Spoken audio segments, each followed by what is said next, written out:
জমির চারপাশে দৈর্ঘ্য দেওয়া আছে, আপনাকে যদি বলা হয় এখানে কত শতক জমি আছে, আপনি বের করতে পারবেন কিনা। যদি না বের করতে পারেন, চলেন ছোট্ট একটি টেকনিকের সাহায্যে আমরা শিখে নেই যে কত শতাংশ জমি আছে। নির্ণয় করতে হলে আমাদের দুই পাশের গড় দৈর্ঘ্য নির্ণয় করতে হবে। গড় দৈর্ঘ্য কোনটা? এইটা এক পাশের দৈর্ঘ্য, এইটা এক পাশের দৈর্ঘ্য। গড় দৈর্ঘ্য হচ্ছে এই দুইটা দৈর্ঘ্য যোগ করে 2 দ্বারা ভাগ করতে হবে। তাহলে এক পাশের দৈর্ঘ্য হচ্ছে আমাদের 70, আর এক পাশের দৈর্ঘ্য হইতেছে 50। এটাকে 2 দ্বারা ভাগ করলে গড় দৈর্ঘ্য হয়ে যাবে। তাহলে 70 আর 50 যোগ করলে হচ্ছে 120, 2 দ্বারা ভাগ করলে হলো 60।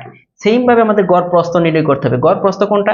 এক পাশের প্রস্থ 32, আর এক পাশের প্রস্থ 42। তাহলে 32 যোগ 42 ভাগ কত? 2। এটা কত হলো দেখেন, 74 ভাগ 2 ইকুয়াল কত? 37। এখন আমাদের অঙ্ক কিন্তু শেষ, মানে বের করা কিন্তু শেষ। এখন গড় দৈর্ঘ্য কত? 60, এই সূত্রের মধ্যে বসাই দেব। আর গড় প্রস্থ কত? 37। এটাকে ভাগ করতে হবে 435.6 দিয়ে, কারণ হচ্ছে 1% সমান 435.6 বর্গফুট।